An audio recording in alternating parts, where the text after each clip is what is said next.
Joining us now is Dallas Cowboys writer for Blogging the Boys of SB Nation, is Brandon Loree. Brandon, good to see you. How are things with you on your side?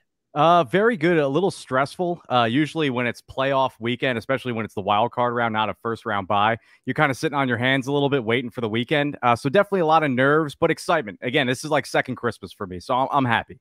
Yeah, I was gonna say it's definitely good for you, and you're in this area too. You looks like you hail from Rutgers too. That's where you went, and you're in New Jersey. Is that right? Yeah, that's my alma mater. I went there for my undergrad and my master's degree, so double down on the Rutgers. Unbelievable. Yeah, unreal. And you know what, too? I was going to say, too, you're a Cowboys guy living in New Jersey. How difficult is that for you? I got to start with that before we get into the Cowboys themselves. Yeah, it's tough. Where I live, I actually live about 30 minutes outside of Philly. So I'm not only getting the New York guys, but I'm also getting the Philly guys. So I'd like to say I'm like behind enemy lines and I'm able to report from the other side a little bit. Yeah, but sometimes you catch a couple strays here and then. But again, when the Cowboys are winning, everything's okay. You can kind of talk a little bit. But when they're not, it's a little difficult. I was going to say, Joey, we won't hold it against him that he's in a room with 2 Giant fans and 1 Eagles fan. I was going to say, you want to talk about you want to talk about coming behind enemy lines? Oh, you have seen the bad guys here, man. Oh, welcome to the dog pound. Oh man, this is great. But yes, thank you so much for coming on here, and you're also a writer for the Denver Broncos too, heavy on sports too. So, but let's stick with the Cowboys. Of course, they'll be playing the Tampa Bay Bucks, the 5 seed, and Tampa's the 4 seed down at Raymond James Stadium on Monday night. Should be tons of fun. But Brandon, there's so many questions about, can the Cowboys snap this playoff streak? They've only had, I think it's like 3 playoff wins in the last 25 years. They're not good on natural grass.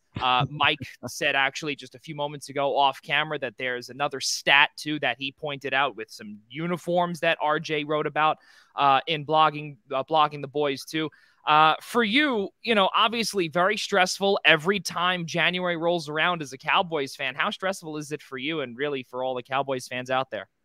Yeah, I think that a lot of these, underlying stats of natural grass, the jerseys, it doesn't help, right? You're kind of looking at more reasons to not believe that the Cowboys are going to be winning this game. And also, too, they haven't beaten Tom Brady yet. Tom Brady is 7-0, and that's another stat that everybody is going to be talking about. So you're kind of sitting there and saying, well, what can we hang our hat on? And I do think that winning 12 games, you don't fall into that by accident. We've seen a lot of successful games for the Cowboys this season, mainly the Minnesota Vikings game, who are in the playoffs right now. You look at that and you say, okay, this is who they can be, right? But then when you come off of the Washington game like they did against them just a week ago, you're looking like that. Is that the way you wanted to end the season? And I think a lot of fans, at least what we've been talking about at Blogging the Boys, is, okay, well, last season they won 51-26 in Philadelphia, absolutely steamrolled them. And then they went into the playoffs and lost to the 49ers in the first round. This season, they're going in with a little bit more of a chip on their shoulder, not kind of feeling too good about themselves. They also have not lost 2 games in a row this season coming off of a loss. So again, you look at that and you say, okay, this team can respond. They've been resilient. That's sort of their mantra this season. So even though there are a lot of stats out there that say, the Cowboys aren't going to win this game because it's on natural grass, at least the consecutive losses hasn't bit them yet. Yeah, Mike, I was going to say, you discussed earlier when we were off camera about those jerseys. Go ahead. Yeah, I randomly came across I was reading through the Blogging with the Boys preparing for tonight, and I saw the stat about they determined the uniforms, I guess, for Monday night, and the blue uniforms for Dallas, and that they're 1-6 all time in playoff games with the blue uniform. They haven't won a playoff game in blue uniform since the 1980 NFC Championship game. But will that streak continue, or are they due? Is kind of the thing, I guess, really. Yeah, I think they're due. They actually exercised something that happened last season. They put a red stripe on their helmet against the Broncos. They lost miserably, and this season they were able to win. So it's like, it seems like that there's a lot of good mojo going around, as Mike McCarthy likes to say, around the Cowboys right now. Yeah, really tough to see what's going on there. And Ian, you take it away. You haven't been on with us in quite a while, so it's Ian's time to shine. Oh, my time to shine? I'm not so sure about that, but Brandon, thank you so much for taking some time with us here.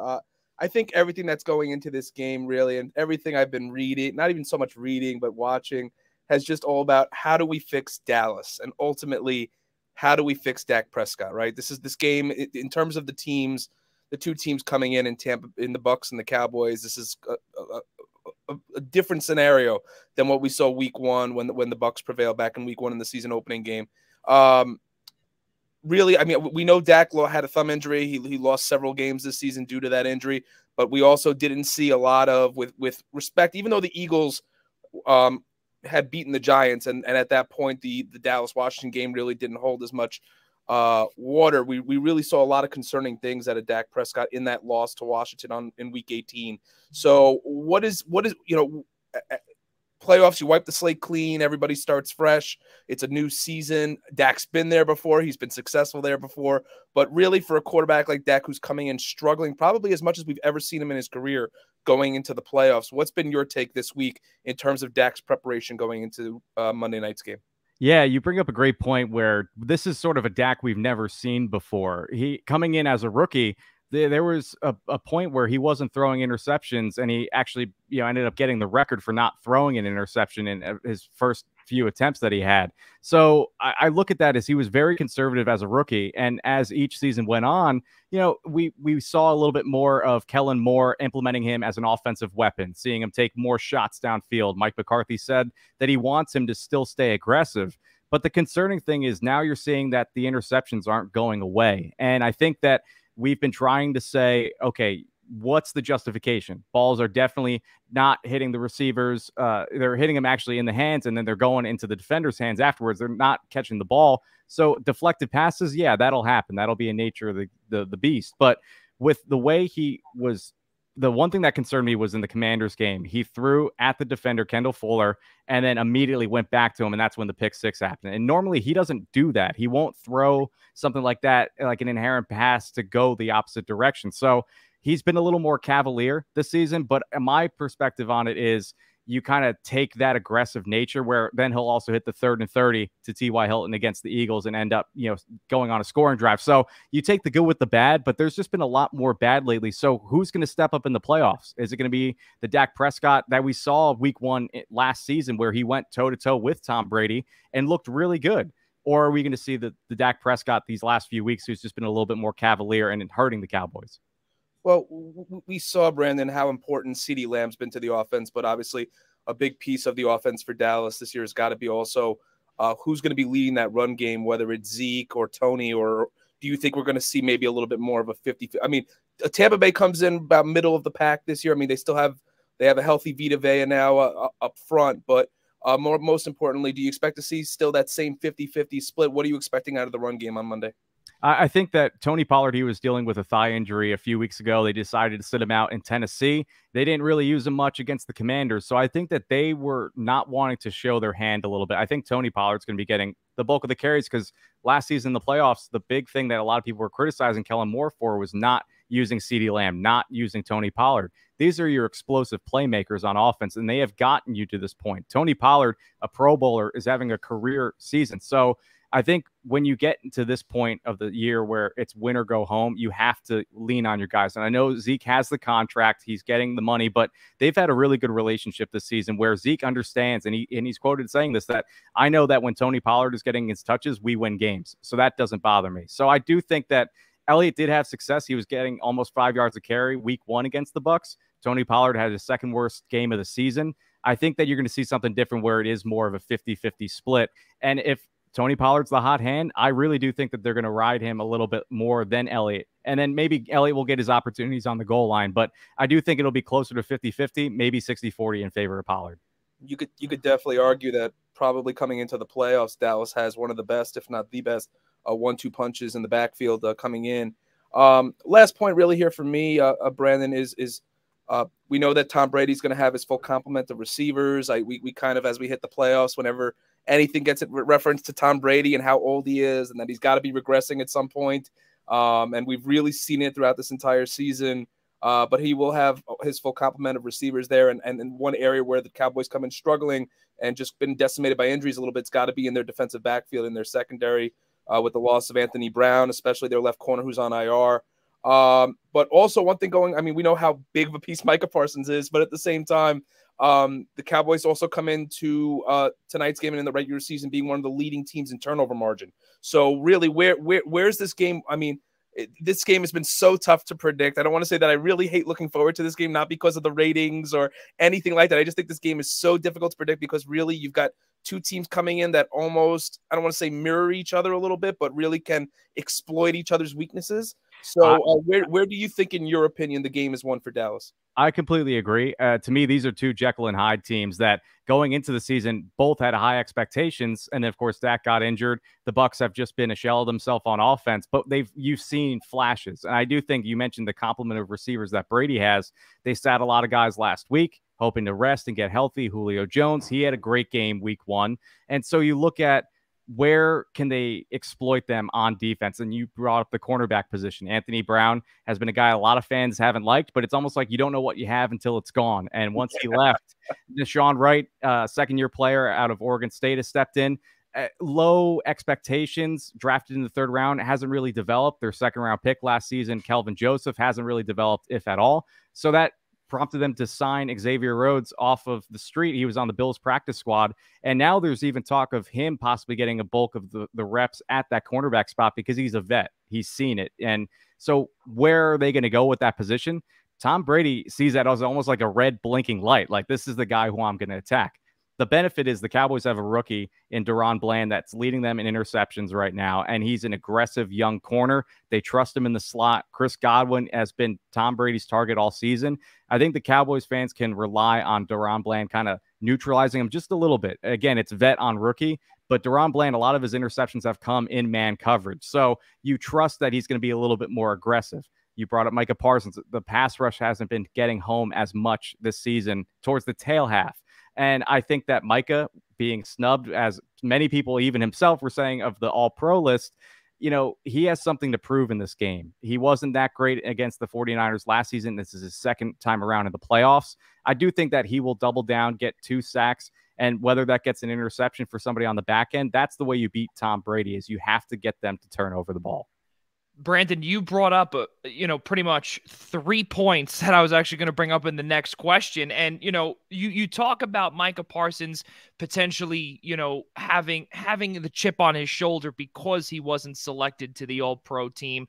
And, you look at the defensive line, you look at that pass rush for Dallas, and, I took a peek at it, and the numbers were staggering. 3 total sacks in their previous 3 games. Now, we know about Tom Brady's offensive line. They've been decimated by injury. We know how Tom Brady is historically fast in getting the ball out.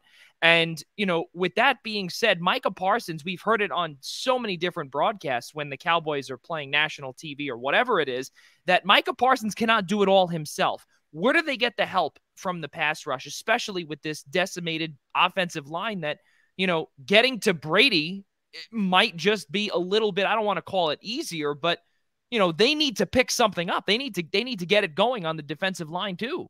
Dan Quinn is very good at scheming up pass rushes where you have a lot of stunts, your defensive tackles. That's where I think the bulk of the pressure is going to have to come from, is in the middle. Everybody knows that if you attack Brady in the middle, he can't see the field as well. He's not as comfortable. And again, he is older. I know we were bringing it up age before, and he's like a guy that just won't go down. Yeah. And I agree. But you know what? He's reaching a point now where if there is pressure, he'll fall to the turf and he'll live to fight another day. And I think that if you put the pressure on him forward in front of his face, there's more likely chaos is going to happen in that scenario. I think that if Micah Parsons, he was complaining about it week 1, how Leonard Fournette was chipping him a lot. And I think that's where you're going to see a lot of the protection be shifted towards Micah Parsons. DeMarcus Lawrence is still a really dominant outside defender, and he's more as like a pass, as a run specialist, but he still has the potential to wreck a game. He had, I believe, 2.5, maybe 3 sacks week 3 against the Giants.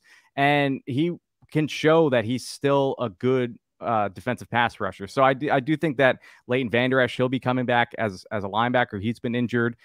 He's been known to blitz a time or two. So I think as long as you can just kind of bring guys in different directions, put pressure on Brady. You mentioned they had 2 sacks last time, but then week 1 last season, 0 sacks. and he does get the ball out quick. So how are you going to neutralize that? I think you rush 4 and just hope that these quick slants, quick passes are neutralized by your linebackers in your secondary. Yeah, going to be really tough, especially against this, invincible Tom Brady, who now it looks like he's finding different receivers now. You saw Kyle Rudolph scored a touchdown in the last game, too, against the Falcons. Granted, it all meant nothing, but now you're seeing with Tom, he's now finding different guys that he didn't see back in week 1 when they played the Cowboys, or even earlier in the middle of the season when there was, guys off the street or whoever it was, there was no chemistry there. He's now finding it. But going back to Ian's point earlier, and also, you guys were talking about with Tony Pollard potentially seeing 60-40, percentage of the carries. I know a lot of fans will probably shake their head when they watch this and see me ask this question, but is it Zeke Elliott's swan song because of, all of this Tony Pollard talk and, he's getting do we see a potential two-headed monster next year? Yeah, it's a great question. I think that it's sort of been on the fans' mind from the beginning, since Tony Pollard has had a lot of success. But yeah, everything up to this point has shown that Elliott has not been jaded by this at all. He's actually embraced it. And I think that has actually helped with their success this season. I think if Elliott kind of said, you know what, this is my role, I'm going to be, poo-poo about it, I think that it would have been a lot more like bad relationships, bad vibes going on in the locker room, but he's embraced it. So I do think that there is a conversation, of course, to bring Tony Pollard back. Jerry Jones said as much, that he wants to have him back. And when they were talking about their Pro Bowl conversation, he mentioned that he's going to be a part of the future. So, of course, there is the franchise tag that can always be implemented. But I do think that there will be a conversation to be had about Elliott taking a pay cut. And potentially DeMarcus Lawrence did the same thing this past season, where he tried taking a pay cut for the Cowboys to potentially sign Randy Gregory, and that didn't work out. But they knew that, and Lawrence knew that bringing Gregory back would help the entire team. I think Zeke is realizing that with Tony Pollard getting more carries, it's extending his shelf life as a running back. So if you bring him back on a little bit of a pay cut and that money goes to Tony Pollard, I think everybody will be happy. Yeah, I was going to say, and also, a lot of chatter too. If the Cowboys can't get this win, Mike McCarthy's job is on the line too. And I know Mike Szabo had some questions about that too. Yeah, I mean, just it feels ridiculous because this is back-to-back 12-win seasons, but it is, this is Jerry Jones, this is Jerry's world, and it always seems unpredictable. But if they lose this game, is Mike McCarthy still the head coach next year? I think so. I think he's done enough to warrant coming back. When you look at when Prescott was down, I think everybody said, well, this season it's over. But the way he was able to navigate the injury at the quarterback position, and also too, Tyron Smith was gone in training camp. So you're missing your left tackle and your quarterback entering week 2. I think a lot of people would say those are the two most important positions on the offense. So he was able to right the ship, be able to control things. They got a 4-1 record with Cooper Rush at quarterback. And then once Dak came back, I mean, they've been one of the top offenses in the NFL. And yes, Kellen Moore has a lot to do with that, but I do think Mike McCarthy settled Kellen Moore down after week 1 and said, we're going to be a little bit more vocal on his end with the offense, with the team. I think he finally knows what it means to be a coach of the Dallas Cowboys. Coming from Green Bay, it's a very different world going from Green Bay, Wisconsin to Dallas, Texas. And you brought up Jerry and the type of owner that he is. He'll be on the radio one week announcing starters at right tackle, and Mike McCarthy wants to keep that close to the chest before the weekend. So I do think that he is back. You haven't had back-to-back 12-win seasons, back-to-back playoff appearances in a very long time here. And I think Jerry is a big guy where he says, the only way you're going to make it to the Super Bowl is getting to the dance. And Mike McCarthy has been able to do that 2 out of 3 years here. Where I think you might see some change is potentially at the offensive coordinator position. I know that, again, like I mentioned, the offense has been one of the best in the NFL, but last season, the offense did not perform in the playoffs because of Kellen Moore's inexperience. It was his first time around. This season, if they fall on their face, just like they did against the Commanders, where it's been the talking point now for 2 weeks that the offense is not performing, you might see Kellen Moore take an opportunity somewhere else. And I don't know if that'll be, a little bit of a nudge or just him wanting to just get a new change of scenery. So I think Mike McCarthy is safe, though. I was going to say also from the other team that you do cover, the Denver Broncos too. It's definitely a possibility that Kellen Moore could be getting, some chatter over there, or even an interview over there. But we'll have to wait and see there. Brandon, I got to ask you this too. We spoke about Anthony Brown. We spoke about how that the secondary is pretty much depleted, but you guys are slowly trying to get some pieces. You were talking about Xavier Rhodes too, potentially off the couch, and he might be in the cornerback role. But let's just say if they were to come away with this win, or I guess you can kind of call it an upset, if you will, 5-4. Again, I wouldn't call it an upset when you look at records and whatever. But how sustainable is that secondary if they were to move on? Can they make some noise in the postseason? I think anytime you can buy an extra week to work out some kinks and see where you're going to be good in position, I think that will bode well for them. Dan Quinn talked about earlier this week that the past few weeks he's been trying to put different guys in and out of the lineup just to see what the winning formula is for them on the secondary, because it has been a problem for them.